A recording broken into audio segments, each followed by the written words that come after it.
Hello everyone, I'm Wes Kale. Welcome to the program. In today's show, we're going to talk about something I call the clarification technique. From time to time, you'll encounter situations that make you uncomfortable. They leave you unsure, unsteady, uncertain of what to do. Now, in many cases, those situations will be innocuous enough. You'll either be given a project that's really big, and you just need to be able to break it down into smaller, more digestible components, or maybe it's very complex. Maybe someone's asked you to do something that's very complex and they're unaware of the complexities that you're aware of. But then there are other situations where people will say or do something that is highly inappropriate and it catches you completely flat-footed. You're uncertain what to say or what to do, either because you're afraid that you may say something that makes things worse, or that is embarrassing, or is just plain dumb. And so what you do is you do nothing. You just hope the situation ends and you try to get out of there. Well, the clarification technique is a means for dealing with both situations. The situations that are innocuous and the situations that are not so innocuous. And coupled with a deep breath, the clarification technique represents a way for you to actively engage in both situations to bring clarity to not only what is going on, but also what is expected. So let's take a look at our agenda. We have a fairly straightforward agenda today. We'll start off by looking directly at this thing I call the clarification technique to make sure you understand what it is that I'm talking about. It is a somewhat abstract concept, and it's important to comprehend what it is before we get into how to use it. Next, we'll spend some time looking at several of the most common situations where you'll want to apply the clarification technique. If you had any questions coming out of the first topic about what the clarification technique was, once you see these situations, those questions should be resolved. Next, we'll hit the core of this videocast and talk about the steps and thinking process you should apply when using the clarification technique. This how-to section has 4 steps to it, and it's going to take quite a bit of time to get through all the material. Because of that, we're going to cover the first 2 steps in this show and the final 2 steps of the how-to section in the next show. In the next show, we'll also finish up these last 2 agenda items here of providing you some examples and conducting a review. Okay, so let's now look more closely at what the clarification technique is. In short, the clarification technique is a structured questioning method that clarifies the context, conditions, and credibility of any activity in a safe and effective manner. Now, if that reads a little like an FDA warning label, that is somewhat on purpose. The clarification technique is a bit of tough medicine for a nasty infection of our organizations called corrosive ambiguity. And as with all medicines, you have to make sure that you use it in the right proportions or you can trigger some nasty side effects. But I'm getting a little bit ahead of myself here. Let's step back and look at this definition a little bit more closely.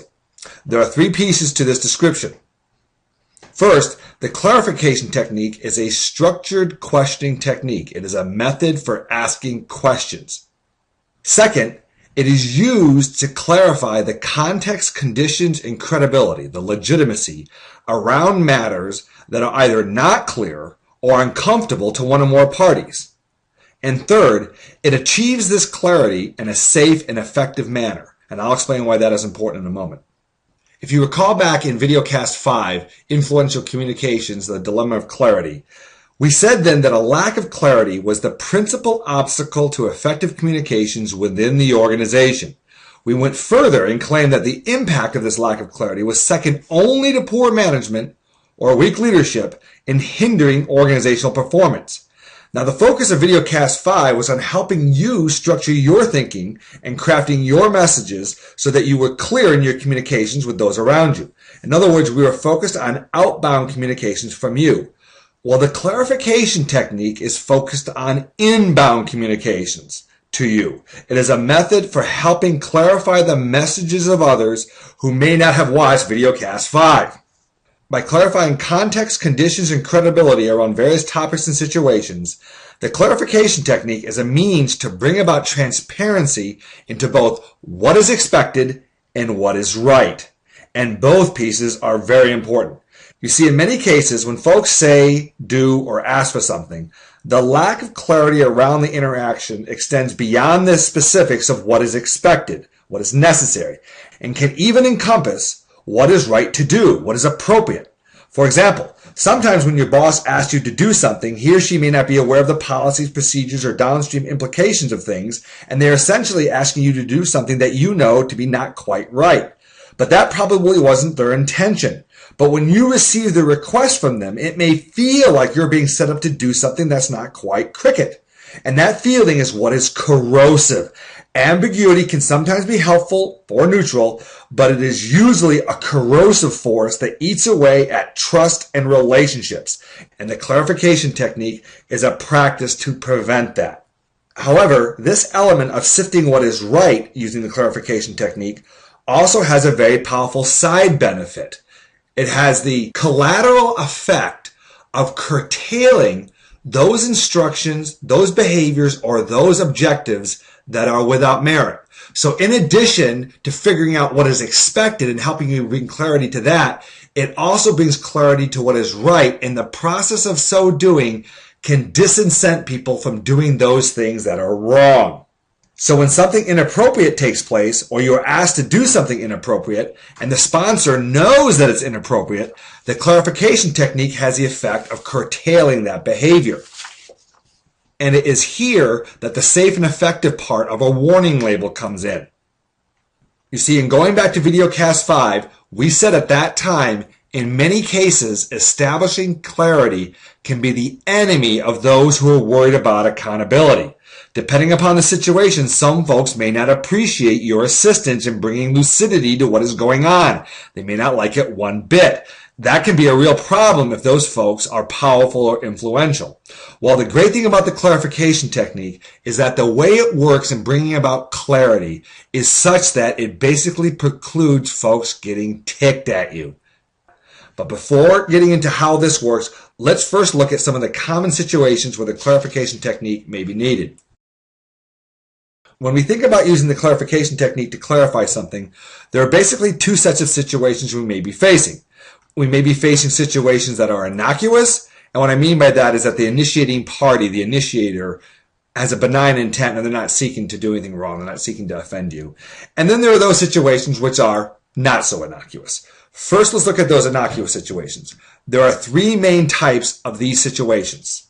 They are scoping expectations, waste of time, and role conflicts, also known as accountability transfers. Now, as I said, the actions or statements of the party who initiated any of these situations are generally not intended to be either harmful or offensive to anyone.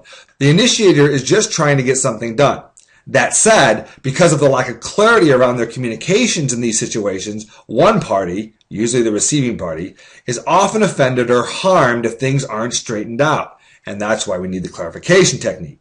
Now, looking at each of these in turn, under scoping of expectations, this is undoubtedly the most common of all the situations that require the clarification technique.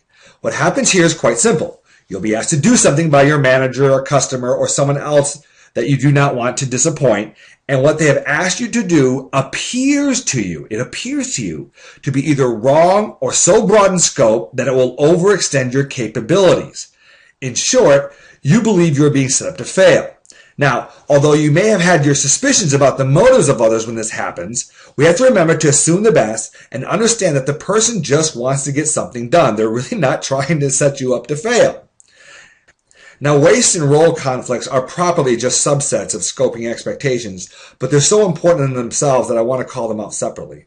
A waste is when someone in authority asks you to do something that you know to be a complete waste of time, but because it will make them feel better, and it costs them nothing to waste your time, they ask you to do it anyways. And as we showed in videocast 9, how to succeed, if you're not on your guard, wastes can take up an inordinate amount of your time.